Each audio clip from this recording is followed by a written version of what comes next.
मानक चंद, कमला देवी, राकेश, नीतू, ऋषभ और Ayushi Musharraf, B123, Sethi colony, Jaipur. Shri Parshwanath re rolling mills limited, Durgapur 1, Bardhaman, West Bengal. Amita Jain, पत्नी अनिल कुमार जैन, संगीता जैन, पत्नी विपिन कुमार जैन। श्रीमती शशि बाला जैन, श्रेयांश जैन, श्रीमती अनुपमा जैन, शरीश जैन, श्रीमती शची जैन, चेतन जैन, अस्मित जैन, 54B, नवीन नगर, सहारनपुर, उत्तर प्रदेश। यशपाल जैन, श्रीमती सूरज जैन, शाहगढ़, सागर, मध्य प्रदेश। श्रीमती कमला देवी पाटनी, धर्मपत्नी स्वर्गीय श्री मदन लाल जी पाटनी, सुपुत्र राजकुमार पाटनी, कैलाश चंद पाटनी, प्रकाश चंद पाटनी, प्रदीप कुमार पाटनी, अनिल कुमार पाटनी, इम्फाल, मणिपुर। लक्ष्मी देवी जैन, सीमा जैन, धर्मपत्नी श्री अशोक जैन, मेहुल जैन, शाश्वत जैन, प्लॉट नंबर 658, महावीर नगर, प्रथम, जयपुर, राजस्थान। श्री दिगंबर जैन, महिला शास्त्र सभा, सूर्यनगर, गाजियाबाद। श्री सन्मति महिला मंडल, श्री दिगंबर जैन मंदिर, सेठी कॉलोनी, आगरा रोड, जयपुर। जय जिने तज्जयति परम ज्योति, समं समस्तैरनंत पर्यायैः, दर्पण तलैव सकला प्रतिफलति पदार्थ मालिका यत्र। पंच परमेष्ठी भगवान की जय। प्रसंग चल रहा था, पिछली पाठशाला में कहा था कि पहले मुनि बनने की बात करे और अगर मुनि न बन पाए कोई, तब उनको एक देशव्रती श्रावक धर्म की चर्चा करे।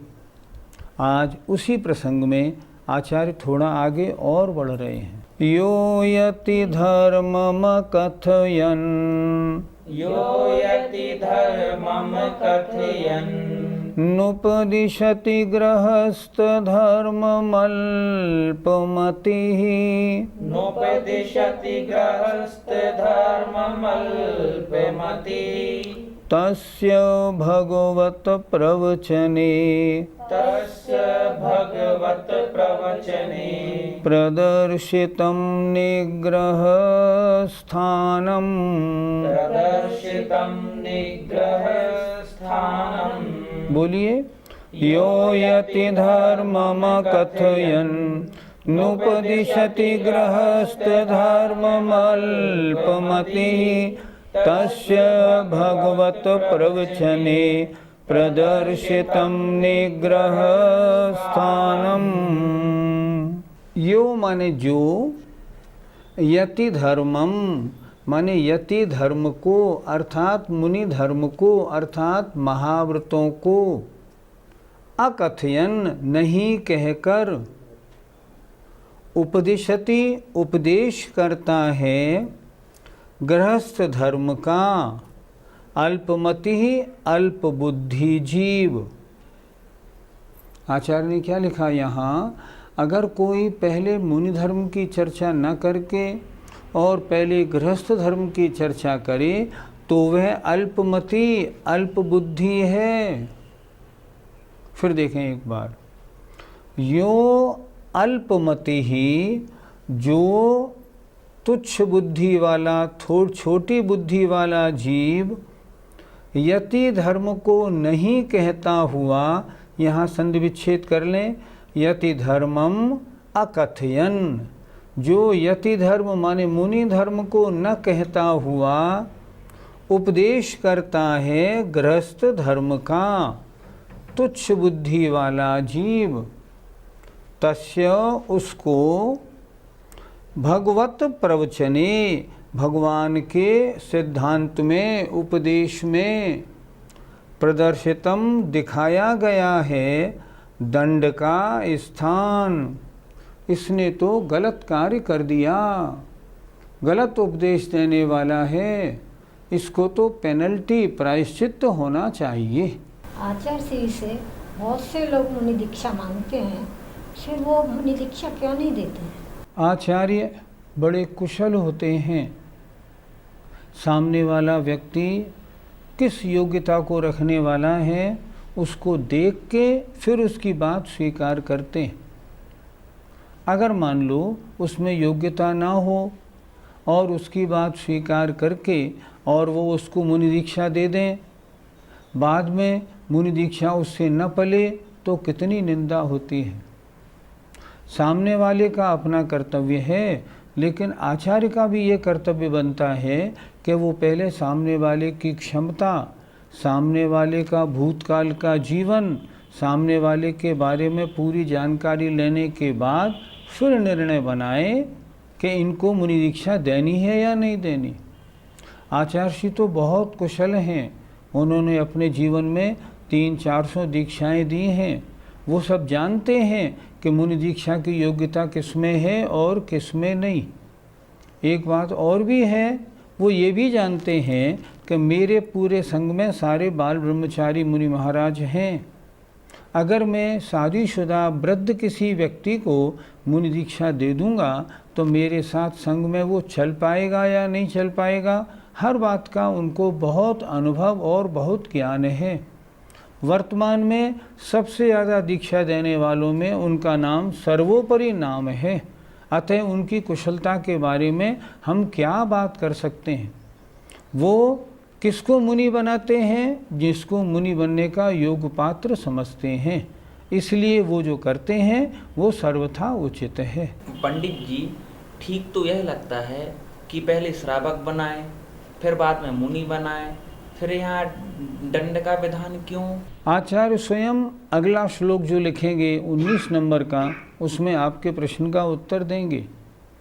उन्होंने क्या लिखा उसमें कि जैसे कोई व्यक्ति जो मुनि बनने का इच्छुक था और आपने उसको पहले ही कह दिया कि श्रावक धर्म को धारण करो, तो वो फिर मुनि बनने वाला श्रावक धर्म में ही संतुष्ट हो जाएगा। उसके बढ़ते हुए उसकी उन्नति को कितनी बाधा आपने दे दी। वो तो मोक्ष मार्ग में जाना चाह रहा था, उसको फिर आपने मोक्ष मार्ग में जाने से रोक दिया। ये भी तो हो सकता है। किसी के अंदर विचार कैसे हैं हमें क्या मालूम। हम तो सबसे पहले उनसे यही बात करें कि आप ज़रा ऊंची उठ के बात करें। हमने ऐसे ऐसे प्रसंग देखे हैं जहाँ कोई सज्जन सामने आए, बड़े गरीब हैं, बिल्कुल फटे पुराने से कपड़े पहने हैं, और वो आचार्य श्री को पूछ रहे हैं, महाराज क्या मैं सौधर्मेंद्र बन सकता हूँ इस पंच कल्याणक का? अब आप सोचो, आचार्य श्री नहीं, अन्य और जो व्यक्ति बैठे थे वो भी हंस गए। ये सौधर्मेंद्र बनेगा, इसके कपड़े तो देखो, इसकी शक्ल तो देखो, लेकिन उस व्यक्ति की बात तो देखो। वो तो कह रहा है, महाराज अगर मैं सौधर्मेंद्र बनूँ तो कैसा रहेगा। वहाँ एक मुनि महाराज बैठे थे, उन मुनि महाराज ने कहा, तुम्हें मालूम है सौधर्मेंद्र की बोली कैसी लगती है? बोले हाँ मुझे मालूम तो है। और बड़े आश्चर्य की बात, सौधर्मेंद्र की बोली उसने ली, और उससे भी आश्चर्य की बात ये, उसने उसी दिन तुरंत, शायद 45 लाख रुपए की बोली थी, उसी दिन 45 लाख रुपए लाके दे दिए। हम कैसे मालूम करें सामने वाले की क्षमता कैसी है? अगर मुनि बनने की क्षमता वाले को आपने पहले गृहस्थ धर्म का उपदेश दे दिया तो दंड नहीं मिलेगा तो क्या शाबाशी मिलेगी? वो तो मुनि बनना चाह रहा था, वो तो इस विचार से आया था कि महाराज के पास चलता हूँ, महाराज से मुनि धर्म का उपदेश मिलेगा तो मैं मुनि पद धारण कर लूँगा। आपने उसको कह दिया नहीं नहीं, तुम घर में रह सकते हो, घर में रह कर प्रतिमाओं का पालन करो, आजकल समय अच्छा नहीं है। तब क्या होगा? उसके जो विचार ऊपर बढ़ते हुए थे वो नीचे रुक जाएंगे और वो गृहस्थी में रह जाएगा। और गृहस्थी में रहने के बाद अगर मान लो उसकी आयु समाप्त हो गई तब क्या होगा? एक प्रसंग पहले सुनने में आया था। एक पिताजी थे, एक पिताजी शायद जो जयपुर में खानिया जी की नशिया है उसमें आए, वहाँ मुनि महाराज का संग विराजमान था। और उसने निवेदन किया कि महाराज मुझे दीक्षा लेनी है। महाराज उनसे चर्चा कर रहे थे, इतने में उनके बच्चों को मालूम पड़ गया कि वो हमारे पिताजी वहाँ दीक्षा लेने चले गए हैं। वो गए और उन्होंने महाराज से स्पष्ट कह दिया, महाराज इनको दीक्षा मत देना, हम इनको अपने साथ लिए जा रहे हैं। और वो उनको जबरन बच्चे उनको उठा के अपने साथ ले गए। उन्होंने क्या किया, ले जाके उनको एक कमरे में बंद कर दिया, हम यहाँ से तुम्हें निकलने नहीं देंगे, तुम दीक्षा लोगे हम नहीं लेने देंगे। नतीजा क्या हुआ, वो उसमें बंद भी रहे कई दिन, लेकिन बच्चों ने नहीं माना। आखिर में जब उन्होंने कह दिया अच्छा मैं दीक्षा नहीं लूँगा, खोल तो दो, तब बच्चों ने किवाड़ खोले। शायद 2-3 दिन बाद ही उनका स्वर्गवास हो गया। अब सोचो, किसको क्या मालूम कितनी उम्र किसकी बाकी है। अगर आपने मुनि दीक्षा की बजाय पहले उसको श्रावक के व्रतों की बात कर दी और उसने श्रावक की 2, 4, 10 प्रतिमा मान लो ले ली, या मान लो क्षुल्लक दीक्षा भी ले ली, तो मुनि धर्म से तो वंचित हो गया। पहले इसलिए आचार्य कह रहे हैं पहले मुनि धर्म का उपदेश दे, और मुनि धर्म का उपदेश देने के बाद यदि उसकी शक्ति ना हो, बार बार कहने के बाद भी अगर वो फिर पूछे ना कि नहीं महाराज मुझसे नहीं बन पाएगा, तब फिर श्रावक धर्म का उपदेश दे। यही चीज़ आगम सम्मत है। और अगर ऐसा नहीं करता, वैसा करता है, तो सिद्धांत में उसके लिए दंड ठीक बताया है। यदि कोई पहले मुनि धर्म का उपदेश न दे और श्रावक धर्म का उपदेश दे, फिर दंड क्यों बताया, इसके लिए आचार्य स्वयं एक श्लोक लिख रहे हैं। अगला श्लोक देखिए, अक्रम कथनेन यतः अक्रम कथनेन यतः प्रोत्साहमानोति दूरमपि शिष्यः प्रोत्साहमानोति दूरमपि शिष्यः अपदेपि सम्प्रतृप्तः अपदेपि सम्प्रतृप्तः प्रतारितो भवति तेन दुर्मतिना। प्रतारितो भवति तेन दुर्मतिना।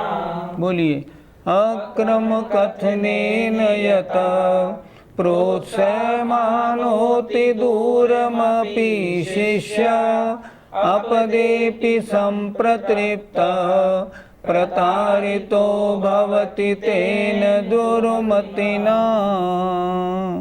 क्रम और अक्रम। क्रम क्या है, पहले मुनि धर्म का उपदेश दिया जाए, बाद में श्रावक के धर्म का उपदेश दिया जाए। अगर कोई ऐसा न करे तो देखें, अक्रम कथनेन यतः, अक्रम क्रम विरुद्ध कथन करने से, यतः माने क्योंकि प्रोत्साहमानो अति दूरमपि शिष्य, प्रोत्साहमानो उत्साहित हुआ, अति दूरमपि बहुत आगे तक बढ़ा हुआ।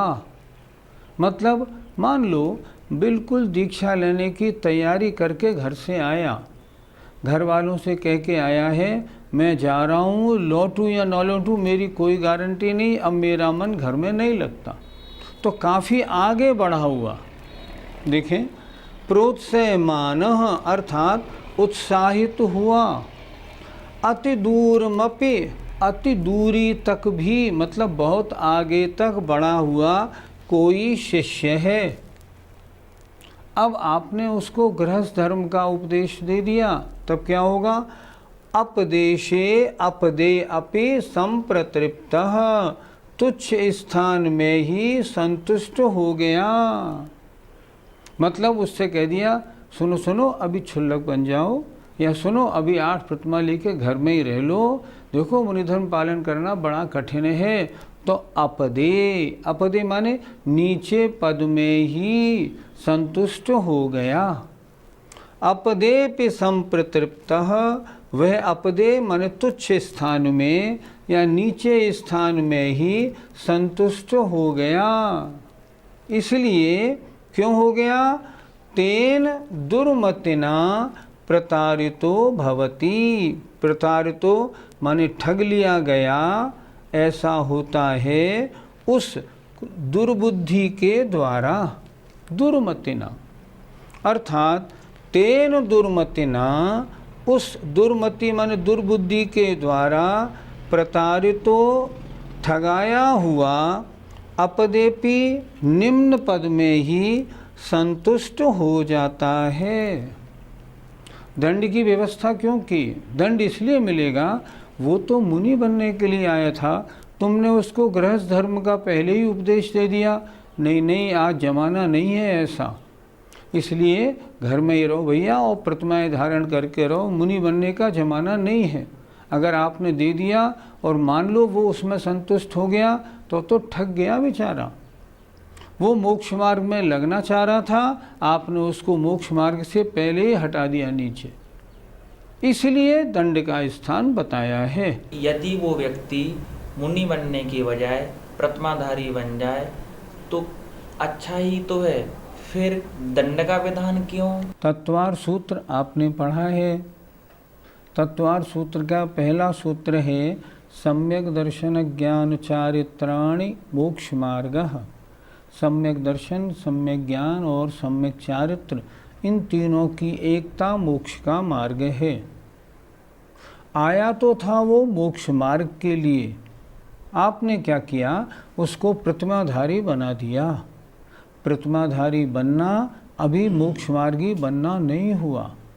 ध्यान से सुने जरा मेरी बात, आज थोड़ी अटपटी ज़रूर लगेगी। मोक्ष मार्गी कौन है? जो निर्ग्रंथ दिगंबर है वो ही मोक्ष मार्गी हैं।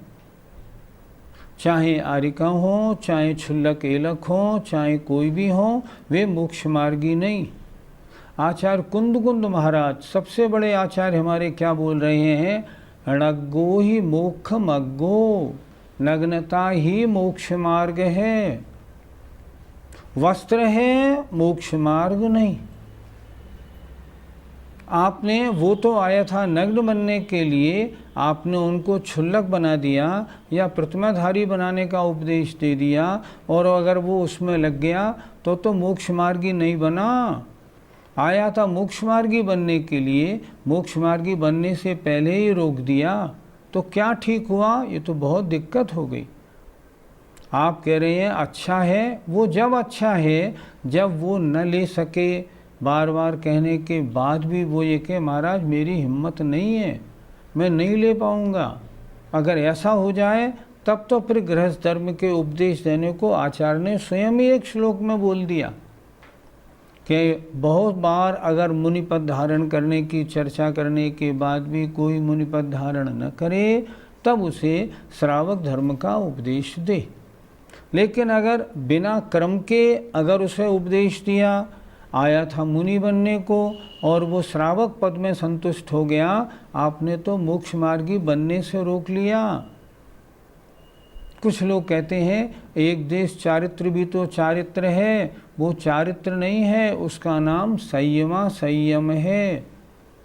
उमा स्वामी महाराज ने चारित्र के 5 भेद लिखे हैं तत्वार सूत्र में। सामायिक छेदोपस्थापना, परिहार विशुद्धि, सूक्ष्म सांप्राय, यथाख्यात मिति चारित्रम, ये 5 प्रकार का चारित्र है। चाहे क्षुल्लक जी हो या एलक जी हो या आरिका माता जी हो या प्रतिमाधारी हो, उनके कोई चारित्र नहीं होता। उनके क्या होता है? उनके संयम होता है। कुछ संयम है, कुछ असंयम है।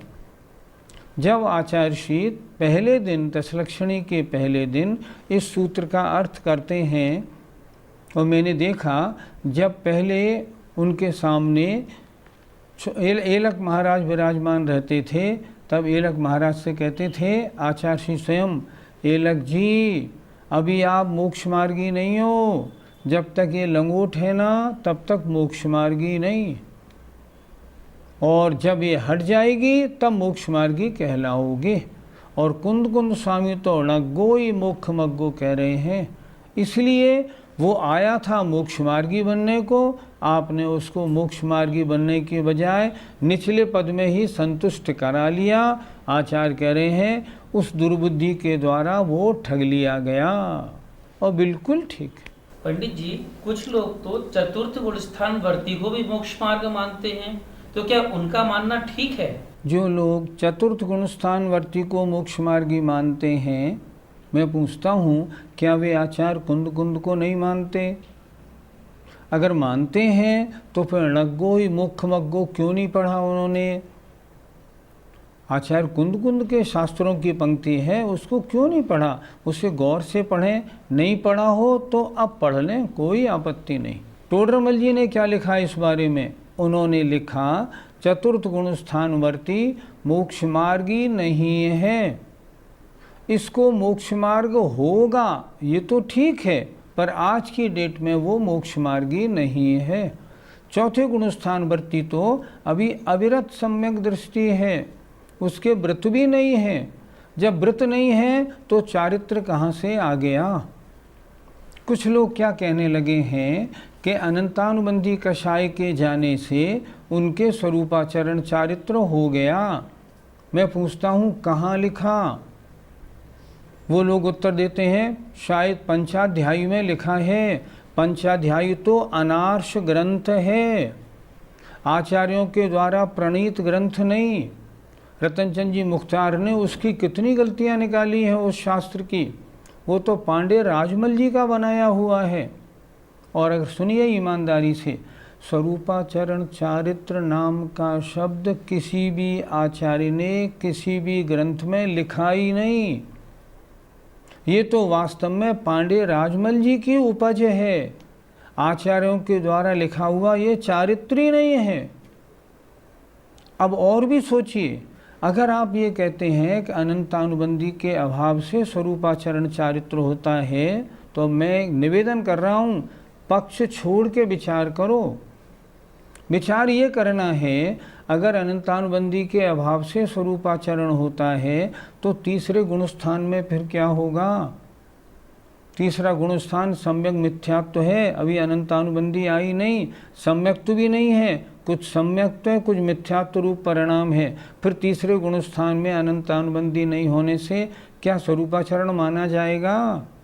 कैसे मानोगे? और सुनिए, अनंतानुबंधी की विसंयोजना वाला जब पहले गुणस्थान में आया है, तब पहले गुणस्थान में आने पर एक आवली काल तक उसके अनंतानुबंधी का उदय नहीं, तो क्या उस मिथ्या दृष्टि के भी स्वरूपाचरण चारित्र मानोगे? नहीं मान सकते। ये सारी गड़बड़ियाँ क्यों खड़ी हो रही हैं? क्योंकि करणानुयोग का उचित स्वाध्याय नहीं हुआ है। करणानुयोग का स्वाध्याय जहाँ नहीं है, वहाँ वचन प्रवचन आगम के अनुसार नहीं कहलाते। चतुर्थ गुणस्थान वर्ती के कोई चारित्र नहीं होता। जब टोडरमल जी खुद ही कह रहे हैं या के मोक्ष मार्ग होसी, या अपेक्षा मोक्ष मार्गी मानो तो अलग बात है, अभी मोक्ष मार्ग हुआ नहीं। पढ़ें तो मोक्ष मार्ग प्रकाशक में क्या लिखा। इसलिए चतुर्थ गुणस्थान वर्ती बिल्कुल मोक्ष मार्गी नहीं है। हाँ, सम्यक दर्शन हुआ है, निश्चित रूप से अर्धपुद्गल परावर्तन काल में ये मुनि बनेगा और मोक्ष प्राप्त करेगा, इसमें कोई शक नहीं। आज मोक्ष मार्गी नहीं है। क्या श्रावक धर्म धारण करने से मोक्ष प्राप्त नहीं होगा? हम दिगंबर धर्म के अनुयायी हैं, हमारे यहाँ कपड़े वालों को मोक्ष नहीं होता। हमारे यहाँ तो निर्ग्रंथ मुद्रा वालों को ही मोक्ष होता है। जो कपड़े पहने हुए हैं गृहस्थ धर्म वाले हैं, उनको मोक्ष नहीं होगा।